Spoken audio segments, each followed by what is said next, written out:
You are listening to Wicked Psychotherapists, a podcast where two psychotherapists show you that taking care of and learning about mental health doesn't have to be wicked hat.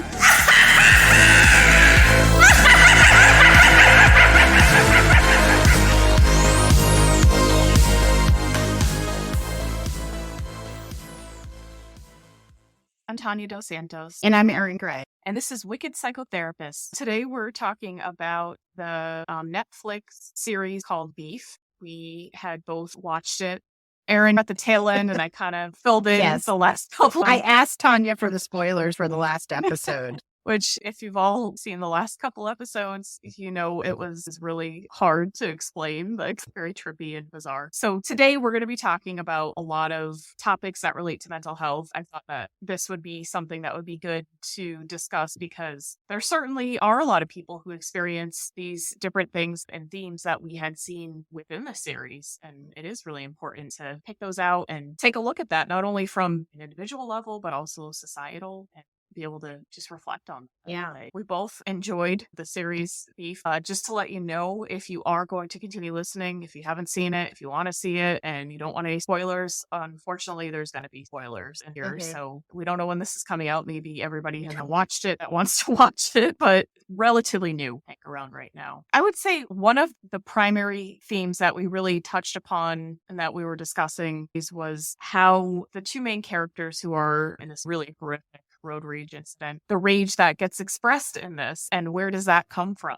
We start to see both of their stories and things that are happening right then, and also things that have happened to them leading up and how they process things, how they handle emotions, feelings, support, things like that, sense of who they are. But there certainly is a layer of, I would say, repressed emotions and depression that runs the gamut between the two of these main characters, Danny and Amy, that you can see that's very apparent in their lives for different reasons, but they really relate to each other based on this. And they really see each other as competition because they see themselves expressing these different feelings and wanting to really project a lot of this stuff and this rage onto the other person. It's really extraordinary the way it comes out. So what did you think about I thought that it was interesting how the show is basically about a road rage, but you get to know as the episodes go on what is really happening with both of the characters. And the similarities I thought was interesting that both of them have the responsibility of taking care of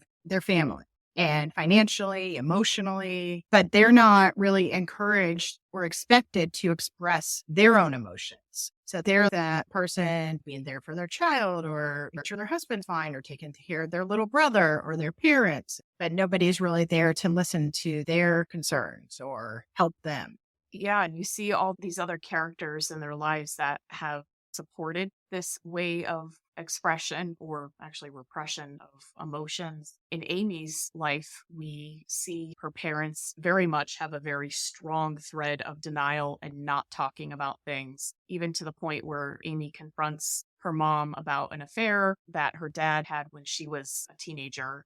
The mom's just saying, why do you want to talk about this? I know this. He's a good man, and just basically brushes it under the rug. And Amy at one point, I think, tries to say, okay, this is where I get it from. I need to just be upset with my family. This is all their fault. And you see that this is definitely the start of this internalizing and this ignoring of emotions and feelings and things that need to be expressed. But she also took a route in her life where there was a lot of pressure in her job. There was a lot of pressure to succeed. Even her partner has this toxic positivity of not acknowledging when she does have a negative emotion. There's this one scene that we had talked about where she is trying to confess about the road rage incident to her husband, and he's just completely cuts her off and just is like, you gotta think positively. Don't let this get to you, kind of thing, when she was trying to really say, hey, this is something that's really bothering. And I'm afraid for what's happening to me. And instead, that also got brushed under the rug, which is something I think is becoming more and more popular to talk about. But just as much as her parents denied these feelings and weren't allowing her to express the ways that she felt about her father's affair, or maybe many other things that probably you can only imagine happened all throughout her development in her life. She chose a partner who actually ended up doing the same thing. Yeah. He seems very in touch with his emotions. He appears to be emotionally intelligent, but actually he expresses himself in a way that's very limiting towards that. So it almost becomes toxic positivity because he has a way of just saying, okay, you just need to think positively. You got to do the gratitude journal. We got to do these exercises. And she's thinking, I have rage and you're not listening to me. So there's a dismissal, right? There's a belittling in Amy's life of these different emotions. In that sense, it definitely gets supported. I think it continually gives her the message of, nope, you're not safe to be able to talk. And that's what she learns. And with Danny, it's a little different when you kind of learn about his backstory. I do think there's definitely crossover. There's definitely similarities. I do see the similarities with their personalities and even the expectations of them, but maybe they're raised differently with their parents. His parents seem very loving, but there is expectation that he is expected to take care of everybody, where Amy's family doesn't feel as loving, because there is a scene later on where she talks to her therapist asking about unconditional love. And it seems like, is there such a thing, or can people have it? And seems like she might not have ever experienced that from her own parents. There is actually something that, I don't know if this happens in the last 2 episodes, but they do flash back to a scene when Amy is little. She overhears her parents arguing, and it sounds like her father did not want her. He basically was just espousing all the money that it would cost to have kids, and felt like it wasn't maybe the greatest idea. And even when she's born, flashback to this scene where they're putting a lot of their expectations on her, and there's a feeling of, oof, this is going to be a lot of responsibility, a lot of money, the feeling of what's on them as opposed to hopes and wishes and expectations. Right. Which is contrasted with Danny when he's a baby. The parents are looking at him and they're like, he's going to be really, really great. He's going to be amazing, kind of thing. And, there's all these expectations and they're very amazing. But then again, there's still a lot of expectations, right? So they, even from the get-go, they contrast this and they're like, it can still turn out and feel the same. Yeah. With this, kind of how this gets externalized and how. Yeah, one is weighing heavy on the financial burden and what we're going to have to do to her and what she can do to us. And the other one is masculinity and the manhood and how he might achieve great things based on that. Yeah. And like responsibility to the family. Yeah, good point. It's funny. And Amy just go at each other all throughout this series. I mean, they are competitive and trying to take the other one down all throughout this. And they come up with these wild ways, which I think that might be why it's called a comedy, because some of those things are pretty funny. Yeah. We were trying to, before this, find out why this was called a comedy. But I think that some of those things were kind of darkly funny in that way, in the way that they handled that. But I do think there is this element of Amy is in this high-end position, a job where she is, what does she do for work? I couldn't really quite understand what it was. She sells plants. And plants in pretty pots, but it feels like it's like a plant business. I couldn't really understand what exactly. Like high end Yeah. or something, right? She really is just looking for this buyer, and she's into this space where she feels, towards the end, she starts to transform herself into this person to say, well, I deserve to get all the money. I will work really hard, even if I have to kind of give up my soul, because this is what I'm working towards, right? This is who I'm supposed to be. And there's a lot of that flung and projected onto Danny and saying he's nobody because he has these kind of blue collar-esque jobs. He's not really in a sophisticated job. I'm using air quotes, and things that are, maybe what she looks down upon. And she uses that as a mask a lot of times, I think, to kind of say, hey, I'm better than you. And he'll kind of fling it back and say, you're a stuck-up snob. They kind of mask against each other in the way that those expectations came out from their respective parents. Right. They'll also kind of use that as part of the mudslinging too. It really is, I think, heartbreaking to watch them. They are tearing each other down. And it's almost to the point where it's absurd and silly, but there's an element that feels kind of real in it. And that feels like, not to say the actual events, but to say the feelings. Yeah. The feelings of being all consumed and obsessed with this person feels very real. And to a complete stranger, and all your thoughts and, well, I'm going to retaliate, or I'm going to do this, or they did this. So now I need to one up them to make myself feel better. But nobody's ever feeling better because you're in this constant competition with yourself and with them.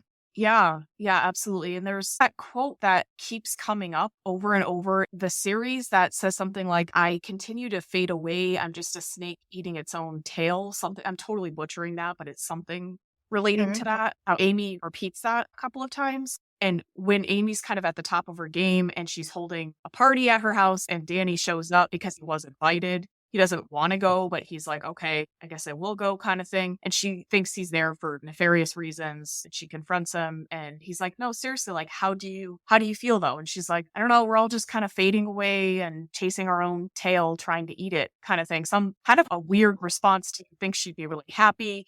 She's successful. This is what she's chasing, but she seems to be really disconnected and really in pain. And really, to me, that really clenched, showing how depression can be and how it can look on the outside and feel on the inside. I thought that was really, really important to know. Yeah. So no matter how far you think you're going, you're fighting with yourself. Yeah, exactly. Yeah, that's really well put. I found the quote, and they said this a couple of times. Nothing lasts, everything fades. We're the snake eating its own tail. And I just think that for some people, that might be their philosophy. They may think, okay, this doesn't really have meaning. But in that picture, you see that she doesn't really have anything tethering her. There's no real meaning. She's just kind of going through the motion because this is what she's supposed to do. Yeah. And he's like, no, but really, how do you feel? Like, how do you feel kind of thing? And it's just this, I got stuff to do thing. I also found it really, I think, like redemptive towards Danny's character when he goes to church. I know I talked about this when he goes to his church and he has that whole moment where he just connects in the community there and he just breaks down crying. Like you can tell he just finally feels a little bit of relief and not feeling like he absolutely hates himself. And it really illustrates this sense of isolation. I think they both experience and depression. Yeah, I thought it was pretty emotional too, because you could feel it. Maybe this is the one point, even though he's in a room of people, he feels this is a safe place to just cry or be in it. And that's why a lot of people are so connected spiritually or with church or with religion, because they have that community, that safety to feel that maybe I can be a little more emotional and no one will see me or notice me because there's so many people, or I'm not alone. Could be either way. Or this was the first time that since all of this happened, with the music and the singing and the prayer, that he was really anything out at all because he's been internalizing everything. Yeah, that's true. Yeah, he was maybe he was really numb, locked up in there.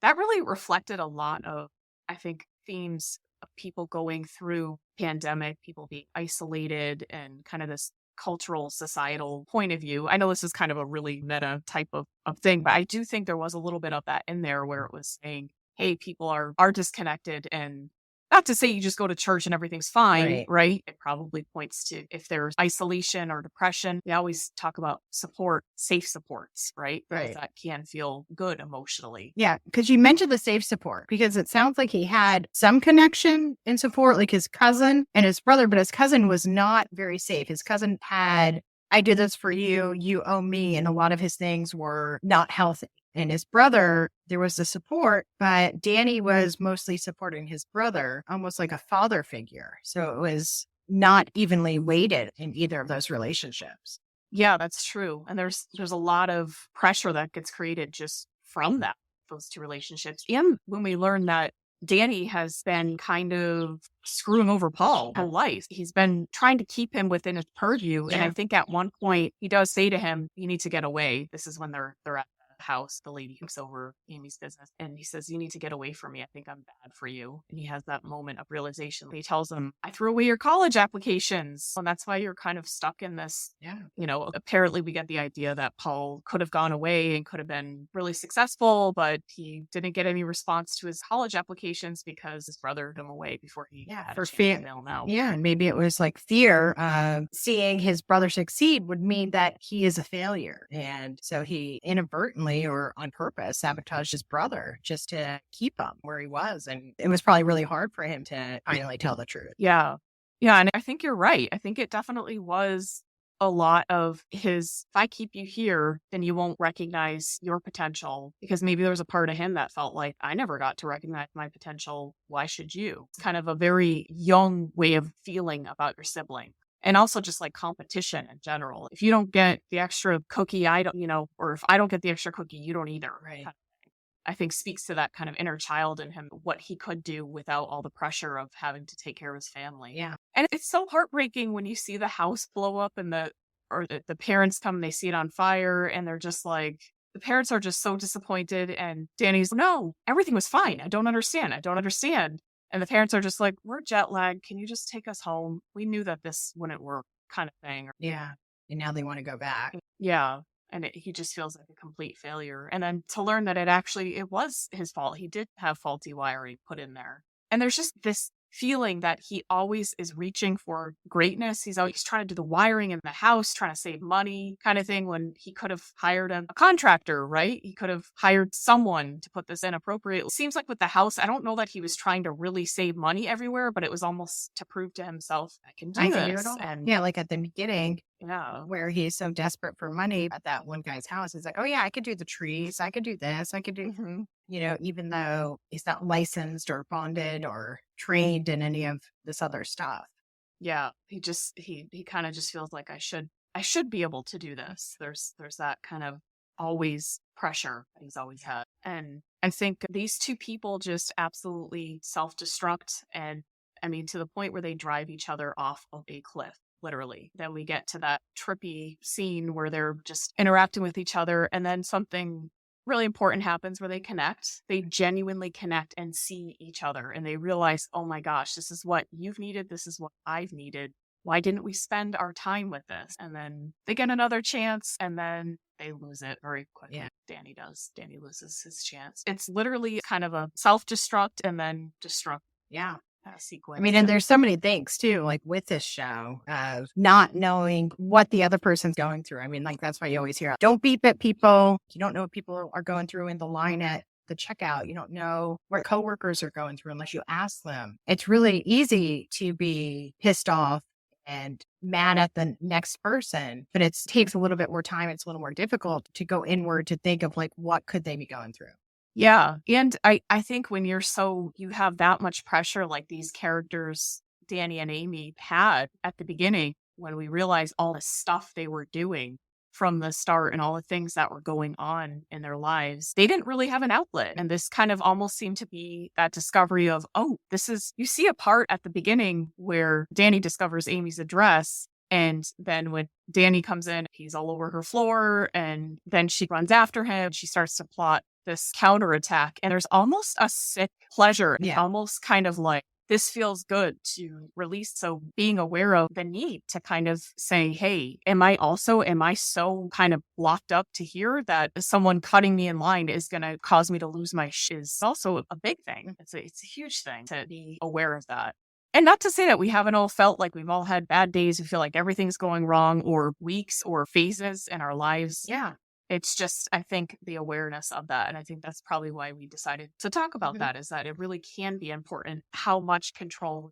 Yeah. Or the awareness of, why does this affect you so much? Because I mean, I get angry for no reason driving, or I've been annoyed like at people, at checkouts or whatever. But then you're like, okay, is it really the end of the world? Or it's, right. Sometimes it's, you notice that you carry on, repeat a conversation that you had with a coworker a few times in your head. It's hard. Sometimes it's hard to just drop it until, sometimes you have to process it with somebody else. Yeah. And it really can be a lot of weight to process through things, which is why going to therapy helps. We're big advocates of not only, of course, seeing a therapist such as ourselves, but also going to therapy for those very reasons, because it's human existence can be very stressful, right? And having to just go through these things that we have to go through, and these unexpected events, life events, stressors, people, anything can really kind of start to add up. And you really have to be aware of that, and how this comes out not only on other people, on the world, society, but also what's going on there. If you're kind of disconnected from that